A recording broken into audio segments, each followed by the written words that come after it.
Златко Ристевски Джекчето, директорот на Комуналец и прв братовчет на Маријан Ристевски, треба да одговори каде и зашто ги потроши парите кои спротивно на законот им ги задржуваше на вработените од Комуналец, зашто доби кривична пријава до јавното обвинителство на СДСМ.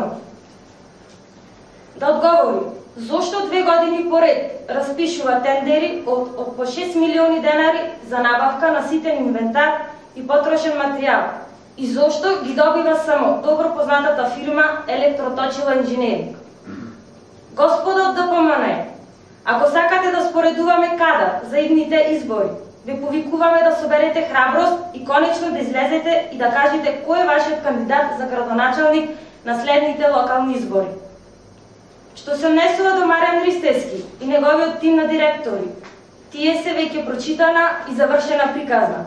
Прилепчани тоа го знаат. Ви благодарам.